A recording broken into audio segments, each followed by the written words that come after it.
Ding, ding. Last call, everybody. 1 hour till kickoff. It's Sunday, November the 10th, and this is noon Eastern, which means we're an hour away from the 1 o'clock Eastern NFL kickoffs for this Sunday, and also a little bit of time on the late afternoon and nighttime action. And we're going to break down all the NFL games. If you ask about all the NFL games, we will break them down because we take your questions and we respond here live on WagerTalk TV. If you're finding it useful, thumbs up, like, and comment below on the replays also to let us know. I am Steve Merril, filling in for Kelly Stewart. She was taking advantage of the numerous free drink tickets at the Westgate in Las Vegas, but no, she is traveling. She'll be back next week for Saturday last call at 11 a.m. Eastern and NFL College Saturday, NFL Sunday at 12 noon Eastern here on Wager Talk TV. And by the way, when you click subscribe, click bell for an instant so you don't forget when Last Call goes on live every weekend. All right, we got Cabang in a little bit. Also got Gianni the Greek talking about where the syndicates are, the sharp money. Ronald's going to answer all your questions on NFL games, so start asking away in the chat. Dan, the man Alexander, is in the studio answering and getting the questions sent over to me. But first, we usually have Jeff Sherman on from the Westgate. I think Kelly kept him busy this weekend, so he's not going to be able to jump on the video with us, but he did send us some information on some of the needs from the SuperBook. And it's interesting. He told Kelly right now, they need Tampa against San Francisco. And this would tell me, people out there, that this is a little bit of a sharp square divide. Because if you remember in my NFL Fade the Public video, which is up right now here on Wager Talk TV, be sure to watch it after the show.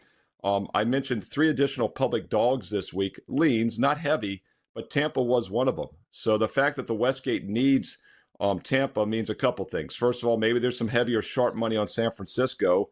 But also, let's not forget, the Westgate is in Nevada, and they get a lot of the California money. So I still think Tampa's a little bit of a public dog nationwide, but the Westgate says they do need some Tampa money against San Francisco, at least in that one book. Also, the Chargers and Titans, I'm assuming they need the Titans in that game. He said Chargers versus Titans, but my guess would be no question they need the Titans in that one. First of all, the Chargers were one of the most public plays in my video this week nationwide. And once again, that's a California team. So Westgate needs the Tampa Bay Bucks against San Fran. They also need the Titans against the Chargers. But I'd be careful with the San Fran one because I think that's more of a localized thing. Nationwide would not disagree. Nobody is on the Titans this week. Maybe we'll ask Ronald Cabang if he dares to back those awful Tennessee Titans. Some smaller needs for the Westgate is needs on the Vikings versus the Jaguars. This one I find very interesting. Because once again, this is another game that was in my Fade the Public video. A lot of the consensus data I look like nationwide sees the public on Minnesota. And look, you don't have to overthink this one. I doubt the public is back in Jacksonville. So I'm a little surprised that the Westgate needs the Vikings. And once again, this would tell me it's probably a sharp square divide on this game in which they have a little bit of the money coming in from sharps on Jacksonville. Instead, in fact, Jeff Sherman pointed out that they took money on the Jags at plus 5.5. prior to Lawrence being out. So once again, tread lightly on this game as far as the consensus data because they do have a backup quarterback. Mac Jones, the former Patriot and Alabama quarterback, is expected to start in place of Trevor Lawrence, who is out for the Jaguars. Once again, the Westgate actually has some liability on the Jags, and they'll need the Vikings. So this is one situation the Westgate will not be fading the public on Sunday afternoon. And then finally, Jeff Sherman from the SuperBook Westgate in Las Vegas said the most interesting split is the public is all over the Lions tonight. Obviously, he said, and I'm saying obviously as well. I'll back that up. But the Sharps are all over the Texans plus 3.5 flat. This is another game that was in my Fade the Public video earlier this weekend. And yes, the Detroit Lions are a very public play. Coming into the season, what was it? I believe 37-16. I don't have the numbers in front of me, but Dan Campbell's first 3 seasons, 37-16, and they're 7-1 against the spread this year. So I believe they're now 44-17 with one push during Dan Campbell's tenure. So not a surprise that the Lions are going to be a very public play every week going forward. But one thing about this game, I had 5 public plays this week. This was the one in which you could take a semi-quality team as an underdog. So I agree with the sharp money on the Houston Texans plus 3.5, and I blessed that in my Fade the Public video. And once again, this is a sharp square divide according to the Westgate, as the public is all over Detroit, but the sharp money is on the Texans plus 3.5. And one other thing I'll point out about that game is there are only 2 NFL teams this season that have winning straight-up records and losing point spread records. Texans are one of them. Hey, guess who the other team is? Put it in the live chat. I'm not going to tell you right now. Put it in the live chat. If you watch my NFL Fade the Public video, or my Sunday night preview for this game, you already got that answer, but I'll give it to you here in a moment. But once again, thanks to Kelly Stewart and Jeff Sherman, both at the Westgate in Las Vegas, for that behind-the-counter look at this Sunday's action. All right, we're going to get another behind-the-counter look, because these are guys that jump over the counter and they strangle the bookmakers, and those are the syndicate, the sharp bettors, and Ace, Gianni the Greek, is a part of that group. And Gianni, let's bring you right in here and get to it, man. What are you looking at here in the NFL this Sunday? What kind of moves have you seen? And do you agree or disagree with any of the stuff with the Westgate? You know, I don't necessarily think nationwide that the books are going to need San Francisco today. No, I can tell you from the credit shops that I deal with, which deal with mostly recreational bettors, they're getting blasted with 49ers. Nothing but 49er money. In fact, here's what I'm surprised at, and this is the telling sign for me. Why is it at 6.5? How's this not at 7? They're already going to tease it as a bad number down to a half a point, but why not bump it up to 7 at least? I'm telling you, one-sided action. In fact, as of right now, it's probably the most one-sided back end that I have. Yeah, it's 8-1 in favor of San Francisco. The second highest, believe it or not, is the Denver Broncos over Kansas City, because there's wise guys on Denver and the public's on Denver. So you have the public and the wise guys on the same side on Denver, which has the books at a ton of risk, and San Francisco. But the San Francisco side, like I'm telling you, why are we not looking at 7? Why are we not looking at 7? That's why gun the head, I'm taking the points in that game, and I actually need the Niners long term. But real quickly, let me share a couple team totals.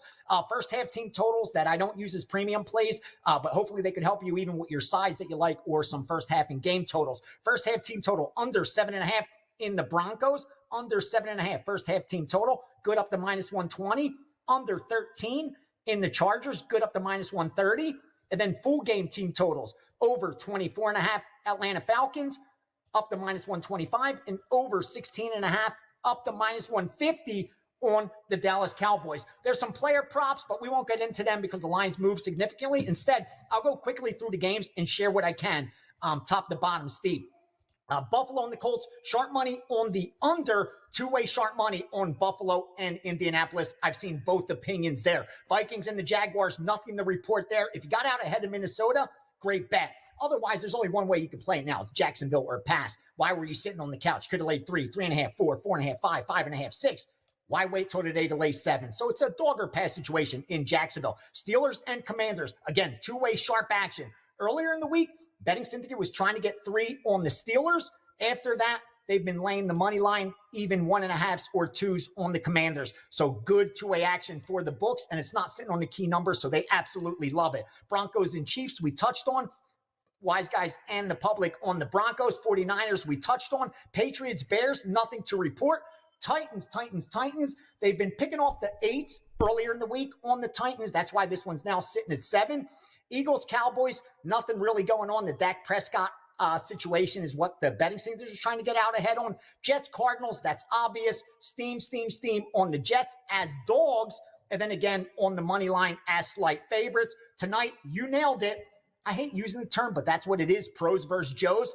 Not only did they, wise guys, bet the Houston Texans picking off the 3.5s and earlier the 4s, but they came back today and bet the Houston Texans in the first quarter. Not taking the half a point that they could have if it ends in a tie. Instead, they took it on the money line at about plus 140 or so, I think. So they got the Texans in the first quarter. They got the Texans for the games. So it's going to be interesting how much risk the books have coming into Sunday night from earlier in the day. See what they're going to do with that game, because they will have a ton of action and risk left on Detroit. And I think it's the sharp bettors just thinking this team's got to regress towards the mean. Like, they can't be the best team in the NFL over the last 25, 30 years, and yet that's what their advanced metrics show. If you look at them, they're off the charts, like better than pretty much any NFL team that in at least the stats that matter over the last decade or so. And finally, I don't want to go on without sharing the Wong teasers, but this isn't official until we get closer to kickoff. I explained why. You need the most efficient line possible. These are now 30-9 going into this week. So if you've just betting $100 flat on these, you're up almost $2,000 after VIG, about $1,800 after VIG. Here's the only thing you could tease right now. If this stays the same, you will be taking Pittsburgh +8, Kansas City -0.5, Chargers -1.5, Philly -1.5, Arizona +7.5. And listen, right now, those aren't official because I can tell you this: Philadelphia's at 7.5 even. We need that to get chalked because 7.5 even is kind of like 7 -125. We don't tease that. So we need to see Pinnacle or one of those sharp books go to -105, -110. Two lines like that are hovering at a possibility. Kansas City and Philadelphia, those are not official wongs yet. We need to see the sharp books get to those numbers. So hopefully that cleared a little bit of the dust out of the way. You guys should cash some tickets today, do some damage. Yeah, Gianni, real quick, too, before I let you go, I did a solo video for the Monday night game the other day, and it was the Miami-LA Rams. It dropped all the way to 1 in a lot of spots, but we are seeing 1.5s, even some 2s again, so the Dolphins very well will probably be a good teaser selection tomorrow night, correct? Yeah, absolutely. And especially when you look at that total, too, of it's a Monday night total. They're usually jacked, those TV games. It's expected high-scoring game, but the fact that this isn't at 52, 53 or so kind of tells you that I think it's a little bit inflated because it's more of that TV game. I like it. It's just a little too early to tease just because this line's moved so many different ways. It's hard to see where it's going to settle. But I think it's one of those cases, again, where the public will come in heavier on LA. And I know there was some earlier sharp money on the Dolphins, but at a better number than where it sits right now, I believe. Yeah, they were as high as +3, so no question they were grabbing those threes. It dropped all the way to 1, but now there looks like there's some buyback, 1.5, 2 in that kind of dead territory.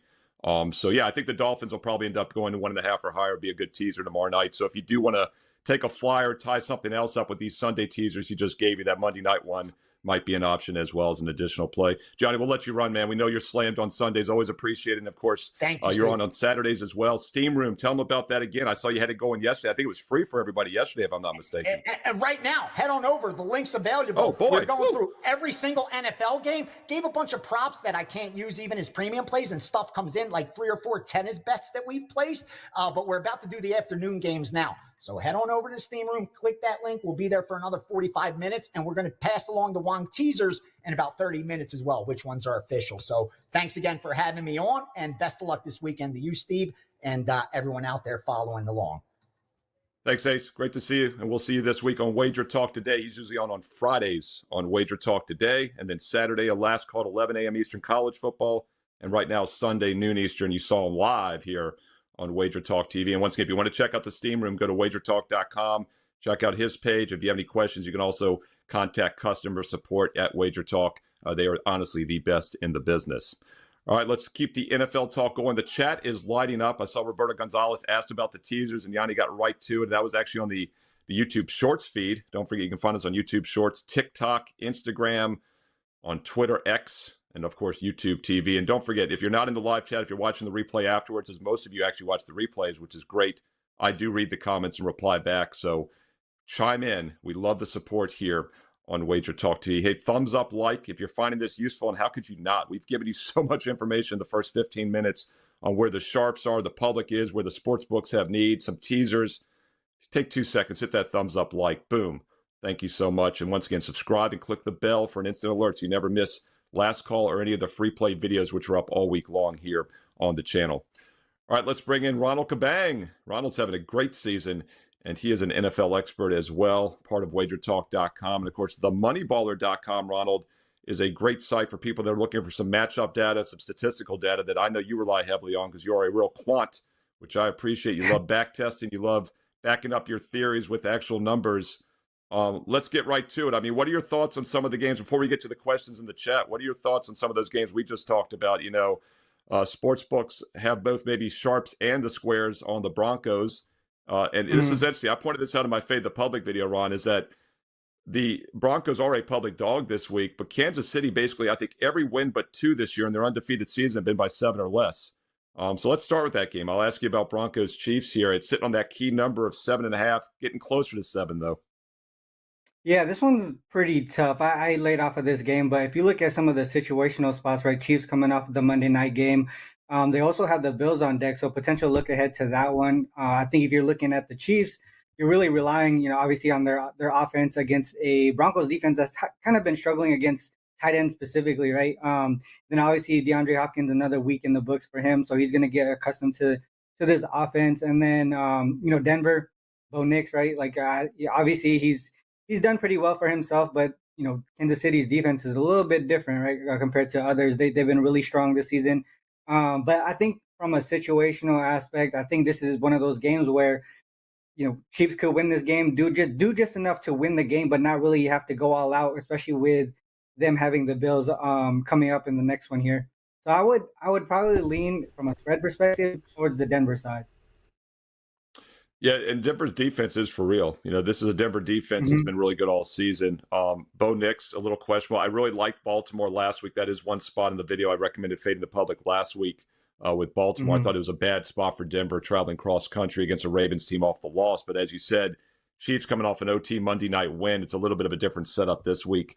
I would not necessarily fade the public here, and I think there's a reason why the public and the sharps are both on the same side in this one.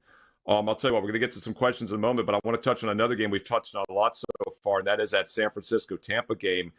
The Westgate says they need they need Tampa. They got the liability on San Fran. Ace said that he sees a lot of people back in San Fran, but a lot of metrics I looked at this week actually have some recreational public bettors still in Tampa. So I think that's why this line isn't 7.5, like Gianni was saying.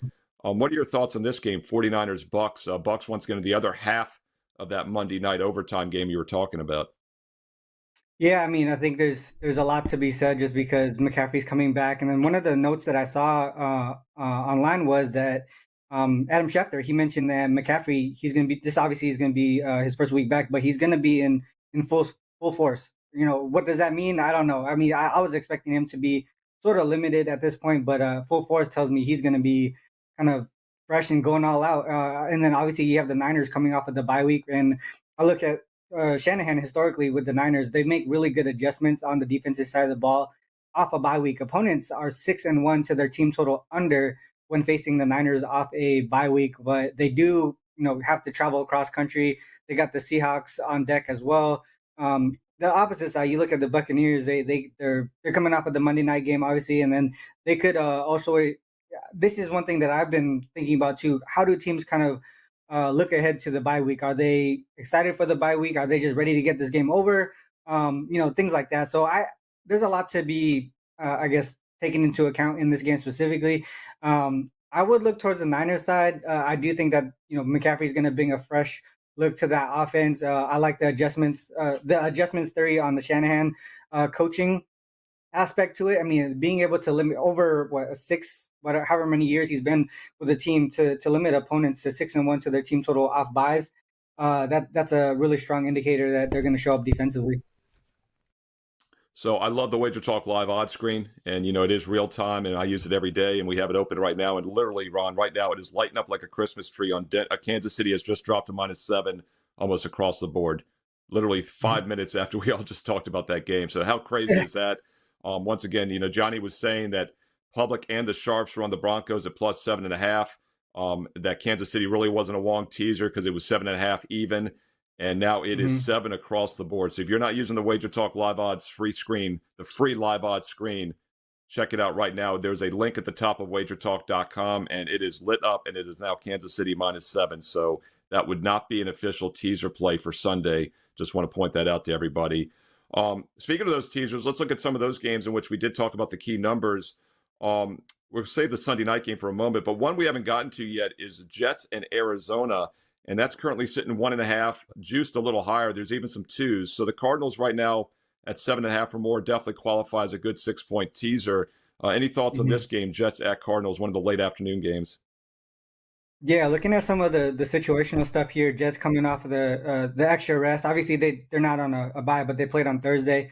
Cardinals have a bye next week. That's one of the spots that I was talking about. But I wanted to look at that real quick just because of the extra rest on the Jets side, but not a bye, and then going into the bye week. So specifically in that spot, it's been profitable to take the team with the extra rest since 2016. 12-5-1 ATS, and that includes 6-1 straight up and against the spread for if they're the road team, which the Cardinals are. So I think that this is one of those things where, from a line perspective, I would look in that direction. But there's not enough for me as far as like the matchup specifically. I'm not a big fan of the Jets, not a big fan of the Cardinals either. But I don't think there's a lot of momentum going on either side right now. So I would look towards the Cardinals here. Yeah, this interesting matchup. Jets also traveling cross country, and obviously a team that's underperformed a little bit this season, but starting to show some life. And they made that coaching change. So, hey, that's a good segue to the next game, right? They made that coaching change a few weeks ago. So, you know where I'm going now. Let's talk about that Saints game. New coaching staff, new defensive coaching staff. He demoted a couple of those guys on the D staff as well. Atlanta at New Orleans. And this one was 3.5 all week. Falcons are one of the most public plays this week. I mentioned them in my video. I don't, I think they're back in Atlanta. I think it's more that nobody wants anything to do with the Saints. And I get it. Last week, the Panthers beat the Saints outright. So this line has gone from 3.5 to 4 now in some spots. Not a surprise. The public is definitely on the Falcons. Are you with the public here? Or are you fading them and taking a shot? Ron, I always say if I'm going to back a bad team, I want a catalyst. And you could make an argument that Saints had that catalyst with the coaching change, but is it enough? Yeah, I mean that's one of those things that a lot of people look at too. How do teams do with their first game back with a new coach? And I think there is that sort of ability for a new coach to ignite the team. Players perform a little bit better when the coaching change and the whole atmosphere of the locker room changes a little bit. Also, the Saints are in a bounce back spot, right? After they lost, you mentioned they lost to the Panthers, and they were 7-point favorites last week. The only one thing that I would say is sort of a down spot is this is their first game home. I think is it 2 straight road games now. So first game home, those are typically spots that I don't like to back those types of teams. But they're missing a few guys too on that in that offense that normally would be able to exploit that secondary. So there's some things that I would say maybe they favor the Saints, but there's also not enough there for me to actually take that bet. Saints, they're missing three of their corners, I believe. So there's a lot to be said about situational versus the actual matchup. When things don't line up in that way, I kind of just stay away from the game. Yeah, like we always say, the one edge you have as a sports bettor is that they have to put a number up on every game. You don't have to play every game. And I think this is a stay away game for me as well for that reason. Yes, maybe the Saints get that spark. The other thing I'll point out too is I don't like backing bad teams, but especially bad quarterbacks. And at least with Carr at quarterback, you have some hope. He's not one of the worst quarterbacks in the league. So you still have a decent home dog quarterback. You have a new coaching staff. I probably would fade the public here with the Saints at +4 or more. But if you're going to play them, you got to get +4 or more. This line is still 3.5 in many spots, but rising higher. Let's talk about some quarterback changes. And once again, this is another one of those public games. At least from my data, public is on Minnesota. Yet the sportsbook said they've had some sharp money on the Jags. I think a lot of it's just been line manipulation. As Gianni said, it's now +7. It was as low as 3.5 when Trevor Lawrence was supposed to be the quarterback. Now it's Mac Jones, and it's +7. Any interest grabbing a 7 now that it's on that key number? I mean, once again, maybe Mac Jones will be better with the Jags. He didn't have much to work with New England, but he kind of has to prove it on the field for me first. Yeah, same thing. I mean, I think there's the whole injury aspect, right? We talk about it in the NBA.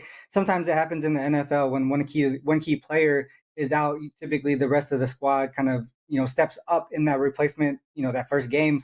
I just don't know if I have enough confidence in Mac Jones to really be able to do that. I think if a lot of the sharp money was coming prior to Lawrence being, considered out, then that makes a lot of sense to me. I backed the Jags last week as well, so I was kind of looking towards their direction if Lawrence was going to be able to play, just because of how he plays against the blitz. He does a pretty good job.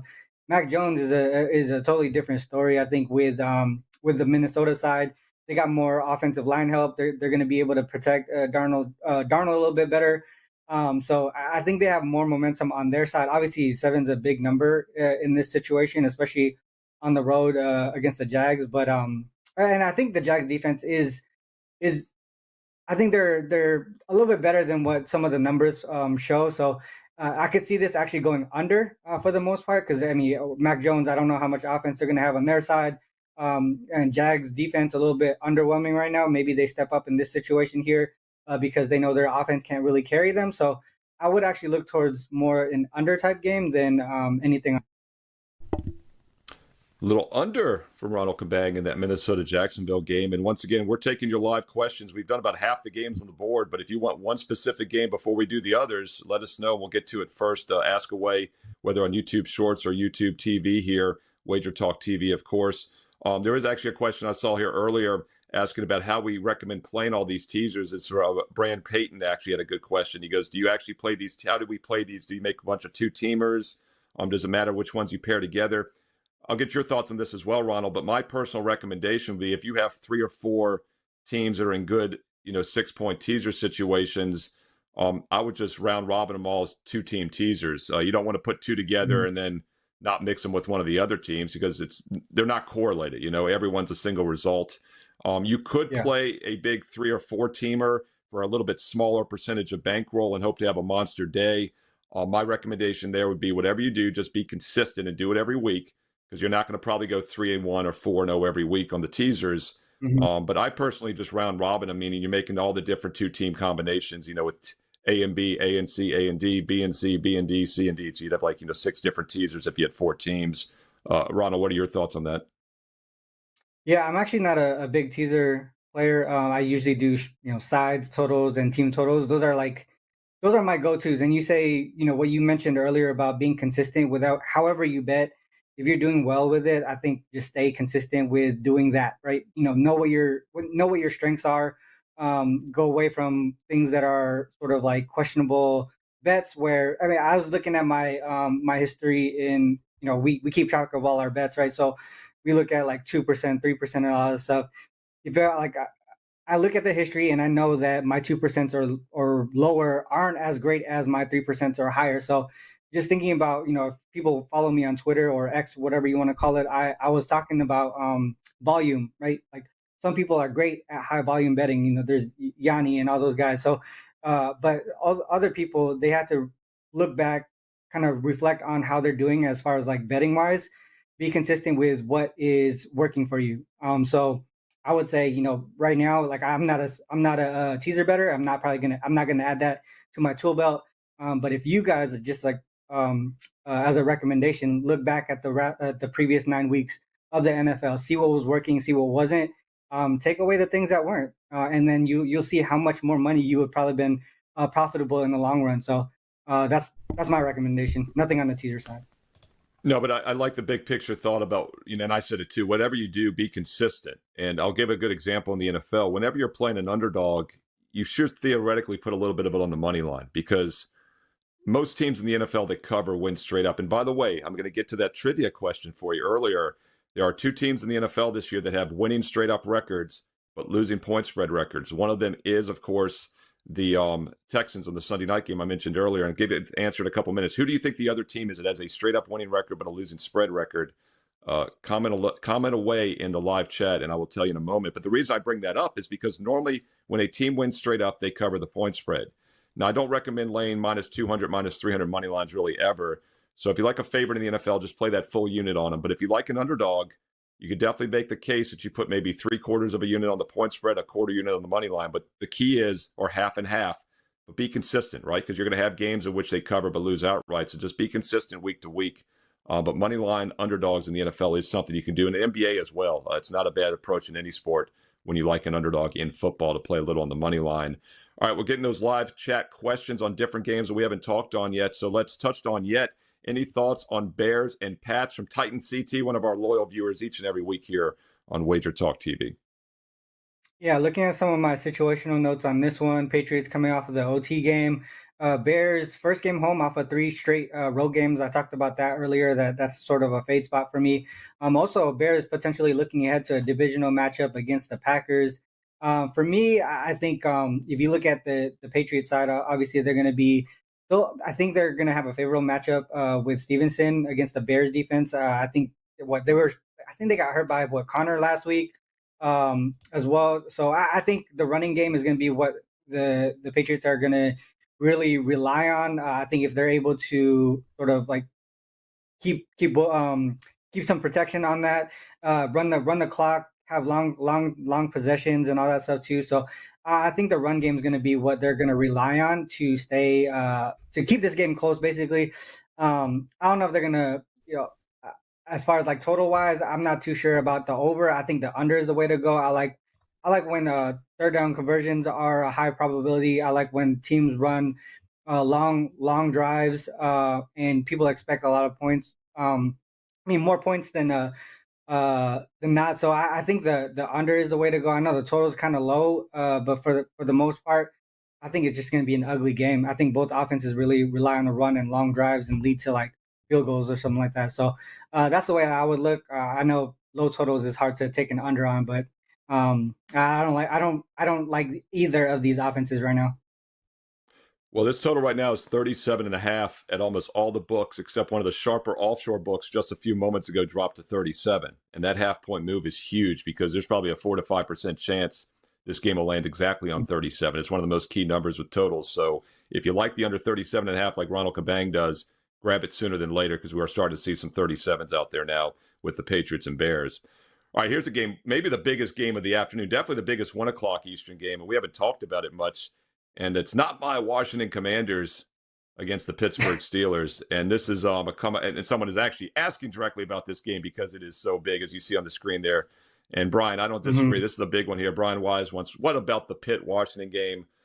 You can actually look behind the WNBA ball back there, Ronald, and you will see a 1980s Joe Gibbs-style Washington Redskins hat right above the football. So you can zoom in, folks. I've actually got a white one back there somewhere that's got all 3 Super Bowl logos. 7-2.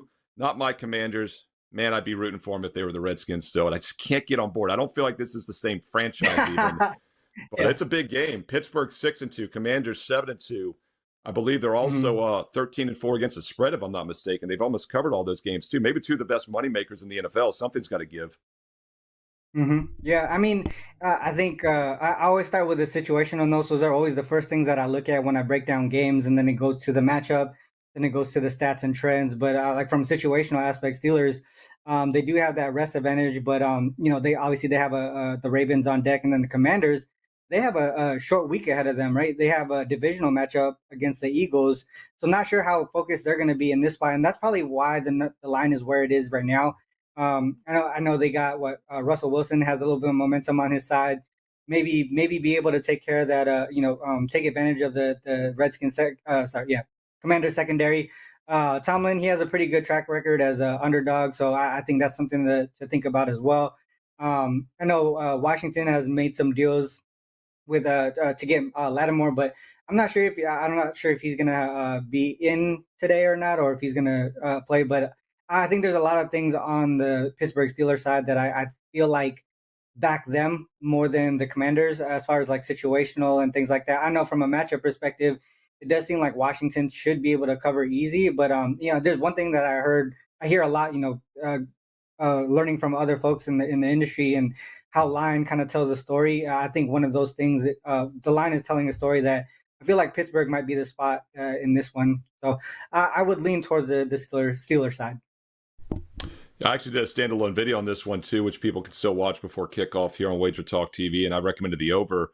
It was 45. It's now 45.5. About 10 minutes ago, this got steamed up to 45.5 at most books, and 45 is a semi-key number. So wouldn't disagree with the over. As you mentioned, Russell Wilson has looked great in his first 2 starts, and he had a really good season last year at Denver. He was so bad that first year. People forget he actually was pretty good last year for the Broncos in 2023. So it does look like an upgrade on the offense.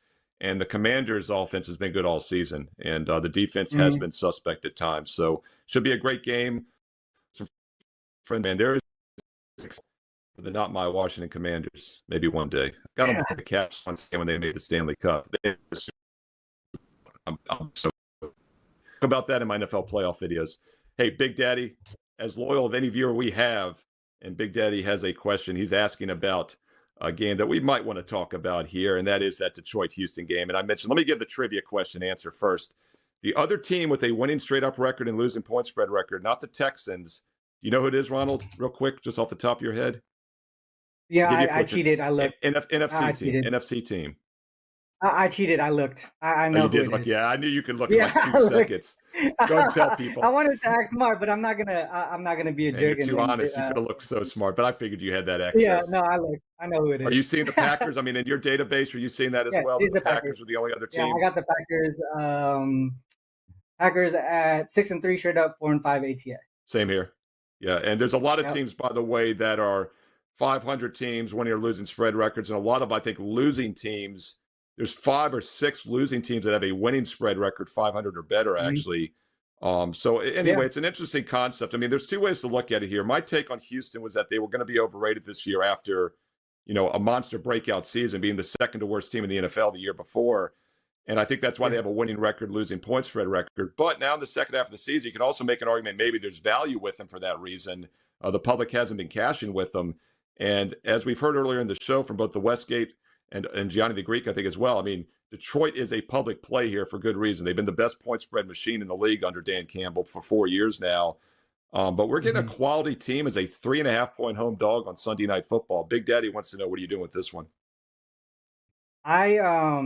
This is actually one of my top plays for today on the total side. So I won't talk about the total, but from a side perspective, obviously Detroit, their rushing attack, I think that's going to be what they're going to really rely on. If you look at the Texans side, obviously without Hutchinson, it's going to help them a little bit, but they're dealing with a lot of injuries from that wide receiver position. I think they might be getting some help back. I think some of the guys are getting a little bit healthier, but no one doesn't seem like, from what I'm seeing from the news, not everybody is 100%. I think I do like the Lions offense a lot. I think the Texans, I can't get a great read on them in recent weeks, so I can't really put too much on how they're going to come back with their offense from a receiving aspect. But I think that the Lions' pass defense, they're still vulnerable. They should be able to take care of them in some aspects. I don't know about the deep ball, like we normally would see, like the moon ball, whatever you want to call it. But I think they can take consistent chain moving, like 5 to 10 yard gains at a time, kind of take the chunk out of time of possession and all that stuff too. And if they're able to do that, they should be able to stay close with this Lions team. It's really going to be, to me, the ability for Houston to take advantage of time of possession. If they can control the clock, I can definitely see them staying within the three, or at least a field goal. And Ronald, hopefully you guys can hear me. I think my headphones went bad on me here. The powers that be talk about all these line moves and whatnot are trying to get me off the air, I think. But we're almost wrapping it up. It's almost last call for last call. Any more questions out there, drop them in the live chat. You got about a minute to go. In the meantime, Ronald, actually, Barry Gross is asking about Philly, Dallas. I was going to ask you about the other best bets you got going here, but let's talk about Cowboys and Eagles. This is actually a semi-big game that we have not touched on so far. Yeah, Cooper Rush, right? I think a lot of people are going to talk about Cooper Rush. So right before the show, I wanted to look at his ATS numbers, 16-8 straight up, and ATS historically as a starter. And then or at least when he has at least 5 passing attempts. So 16-8 ATS versus divisional opponents, he's done pretty well as well. 7-3 straight up and ATS. My worry though in those stats is he's 1-3 straight up and ATS as a home dog, which is the situation they're in today. But if you look at the Eagles side, and I mentioned this about their opponent coming on Thursday, Eagles, they have a look ahead to a divisional matchup on Thursday, and those are really strong fade spots for me. And you kind of put the big ATS number, right, the overall ATS number of Cooper Rush being able to kind of perform better than what the books expect. And then you have this situational spot for the Eagles. It's pretty similar to how I faded the Eagles last week. The whole situational spot there, they can do enough to get the win because that's all they really, really care for, right? But the number is at a spot where you can take the plus money up, the plus number, and be comfortable with a 3-point loss, a 6-point loss, whatever it might be. I just feel like there's going to be an over adjustment on the number. Situational spot, fading the Eagles, all those things kind of pointing towards taking the Cowboys here. Obviously, I think Parsons is going to help with the pass rush against Jalen Hurts. I think they said that he was going to play.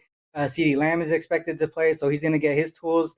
Cooper Rush is going to have his tools on the offensive side of the ball. So this might be a spot where you kind of look towards the Cowboys here. And Ronald, I've lost my audio to hear, but I think you guys can still hear me, so it's a good time to wrap up. Give me a thumbs up. You have not promoted yet, have you? I couldn't hear a word you said. You did promote? I have not promoted. No, I didn't promote yet. Ronald Cabang, what do you have going on for this Sunday at WagerTalk.com? All right, so a lot of things going on right now that is going really well. So overall, since September 1st, 112 units through multiple sports, NFL, college football, college basketball, NBA, and all that stuff. Regular season, I'm the number one NFL handicapper overall, 52 plus units on the season so far, hitting 67% of my plays. So a lot of things going really well in the NFL. And I have, I think, 3 more plays on the day in the NFL. I got 1 NBA. Sunday Night Football, I talked about that. That's my top play over and available at WagerTalk right now. They also have a deal going on for the rest of my NFL season for $2.99.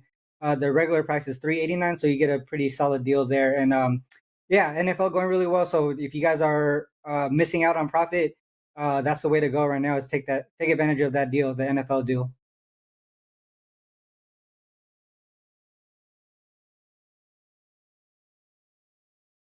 I don't hear nothing. That time I muted myself. I am a mess. There you go, I'm so excited for NFL kickoff in 15 minutes. I can't contain myself. That was Ronald Cabang, Gianni the Greek earlier. Hey, if you're finding the show useful, thumbs up, like, whether it's live right now or on the replay. Greatly appreciated.